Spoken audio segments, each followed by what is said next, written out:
como fã de filmes de terror, sempre me pergunto como eles são feitos, as coisas que acontecem por trás das câmeras. Afinal, deixar o público apreensivo e com medo não é tão fácil assim. Se você também tem essa curiosidade, vem comigo que eu vou te contar algumas curiosidades dos bastidores dos filmes de terror. Antes de iniciar aqui, já deixa aquela curtida e se inscreve no canal para receber os novos vídeos. Agora bora pro vídeo. Já deixo aqui que eu não vou falar de todos os filmes de terror, óbvio. Vou tentar pegar aqueles que se destacam na produção e não necessariamente os de maior bilheteria, mas eles também vão dar as caras por aqui. O primeiro filme de terror que se tem notícias é um curta-metragem francês de 1896. E quando eu digo curta, é curto mesmo, tem 2 minutos. O filme se chama, em português, O Solar Diabo, que foi dirigido pelo pioneiro do cinema e ilusionista Georges Méliès, que fez aquele filme lá, Viagem à Lua. Se você não viu o filme, pelo menos você deve conhecer essa imagem que vai estar passando aí na tela. Esse curta é meio teatral e é todo de efeito prático. É de 1896, né, galera? Sem CGI, o que a gente conhece hoje em dia. Os fantasmas do filme são pessoas debaixo de um pano. Pois é, um pano. O filme não foi feito na intenção de ser um terror, mas entreter ali o público que ia assistir. Hoje é considerado o primeiro filme de terror já feito. Já no primeiro longa-metragem de terror foi O Gabinete de Dr. Caligari, de 1920, da época dos filmes mudos lá. É uma representação do expressionismo alemão e foi dirigido por Robert Wiene. O filme utiliza da luz dramática para dar um sentimento das cenas, os personagens eram bem esquisitos e obscuros, os cenários foram construídos de perspectiva deformada e bem pequena para dar uma sensação de claustrofobia, e foi bastante influenciado pelo macabro. O diretor utilizou muito das sombras e iluminações, feitas de baixo para cima para dar aquela atmosfera sombria. Esse filme foi feito mais para gerar um desconforto e não dar susto no público, e pior que gera um certo desconforto com luzes e profundidades do cenário. E uma coisa que eu queria ressaltar aqui é que fala muito sobre a alienação dos alemães diante do governo.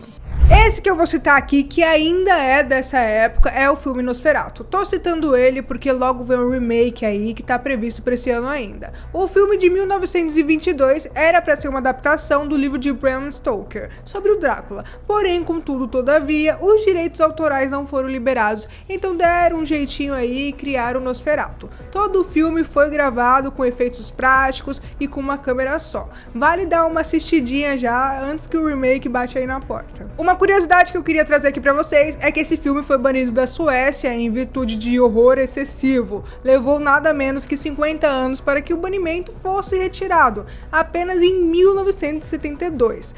E outra coisa, o conceito aí da cultura popular de que a luz do sol é letal para os vampiros foi tirado desse filme, que foi o primeiro a citar sobre isso.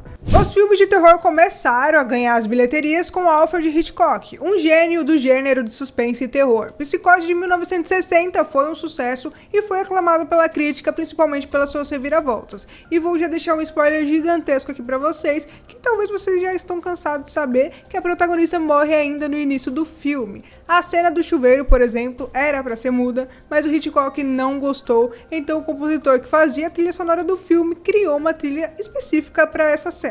E ficou tão famosa que até hoje todo mundo sabe qual é.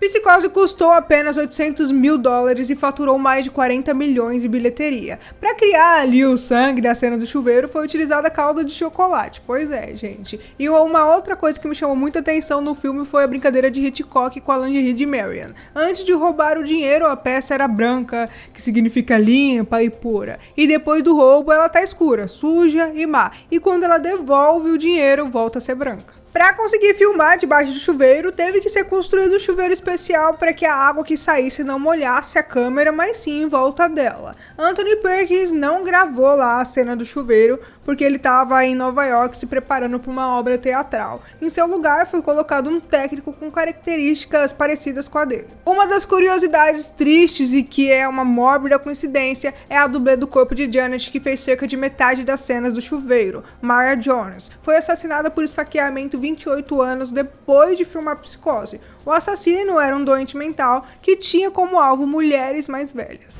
E falando de trilha sonora, não dá pra esquecer esse famoso filme Tubarão de 1975. Esse filme aqui é um exemplo de quando o seu protagonista falha, um bom diretor pode salvar o filme de afundar. E quem é esse diretor? Steven Spielberg. Apesar de ele ter ali um excelente diretor, Tubarão foi um pesadelo de ser gravado. Começando pelas escolhas de locação, que foram péssimas mesmo, no Oceano Atlântico, que é super imprevisível. E Spielberg tem a sua culpa nisso, eu admito, mas ninguém é perfeito. O protagonista, o tubarão mecânico, ou não, eram 3 partes de tubarões mecânicos, cada um era parte do corpo. Cara, eles até deram um apelido aí pra esse fake tubarão de Bruce, uma referência ao advogado de Spielberg, Bruce Raymer, o tubarão dos tribunais. E quando eu digo que os tubarões mecânicos deram problema, não tô de brincadeira. Foi tanto erro de gravação que eles praticamente não apareceram em tela. Só aparecia assim de relance e só no final do filme eles dão as caras. O filme deu tanto trabalho que a equipe deu o apelido de Flaws, falhas em português, pra ele, em referência ao seu nome original. Um grande sucesso de bilheteria que teve até um documentário sobre os efeitos causados por eles nos cinemas foi O Exorcista de 1973. Dizem que pelo tema abordado por esse filme aí, ele foi amaldiçoado e muitos acontecimentos durante as gravações reforçam essa teoria aí pra galera. Cara, eu tô falando sério, até serial killer apareceu fazendo participação nesse filme. Seus crimes só foram descobertos depois. Se eu for citar tudo que aconteceu de esquisito nesse filme, a gente vai ficar o dia todo aqui, igual de Psicose, que também tem muita coisa. Uma curiosidade legal, que apesar de Linda Blair, a protagonista de Regan, fazer todas as cenas de possessão, a voz do demônio não foi feita por ela, e sim por uma dubladora que comeu ovos crus, bebeu álcool e fumou pra caramba pra chegar naquele tom de voz. E falando de filmes amaldiçoados, não posso deixar de passar por Poltergeist de 1982. Dizem que o filme foi amaldiçoado após gravar em uma cena onde uma das personagens acaba em uma piscina cheia de esqueletos. Mas você me pergunta, o que tem de mais nisso? O problema, cara, é que rola uma fofoca aí de que não eram esqueletos falsos, e sim esqueletos reais emprestados de uma universidade. Era mais barato do que produzir ou comprar esqueletos realistas. Aí rolou uma maldição. A morte da protagonista Heather, com apenas 12 anos, só deixou essa teoria de maldição mais forte. As cenas que rolam os poltergeists foram usados efeitos práticos, cheios de gambiarra, pois essas cenas tinham que ser filmadas em no máximo 2 takes, até o uso de aspirador de pó rolou, além do uso diferente na velocidade de frames nas gravações da câmera para assim chegar em certos efeitos sem recorrer a efeitos especiais. Agora eu vou falar não de um filme específico, mas de um diretor de vários filmes. O James Wan, se você é fã de filme de terror, você sabe quem ele é. Vou falar dele em específico pelo modo diferente que ele faz seus filmes. Seu primeiro sucesso foi Jogos Mortais, que além de muito gore, ficou reconhecido pelo boneco que aparece no filme. E como James Wan adora bonecos, ele também colocou bonecos em Gritos Mortais e também a sua famosa representação aí da boneca Annabelle na saga Invocação do Mal. Wan também é reconhecido pelo uso diferente das câmeras em cena. Muitas vezes as câmeras seguem seus personagens durante as cenas. Isso é muito mostrado na saga Invocação do Mal. Porém, um grande exemplo aí de como ele usa esse recurso é do filme Maligno de 2021, onde Wan pediu que construíssem todo o cenário de uma casa onde ele pudesse filmar de cima a personagem passando por todos os cômodos da casa. Por último, eu vou citar aqui o 5º filme da saga Evil Dead Rise, ou em BR mesmo, A Morte do Demônio e a Ascensão. Os 3 primeiros filmes ficaram conhecidos pelos efeitos práticos e pelos seus efeitos especiais bem mais ou menos, de proposta, claro, né? Esse filme aí de terror, que nas suas 2 continuações viraram um filme meio que terror-comédia. Porém, a base da história foi mantida nos 5 filmes da saga. Os 2 últimos foram mais sérios e utilizaram do gore para assustar e dar nojo em quem assistisse. O diretor de Evil Dead Rise resolveu aí que ia dar o sangue para fazer esse filme acontecer. E realmente deu. 6.500 litros de sangue falso foram utilizados. É sangue pra caramba mesmo, galera. Se vocês não têm estômago pra isso, nem assiste. Eu mesmo nem consigo mais olhar o meu rolador do mesmo jeito desde que eu assisti esse filme.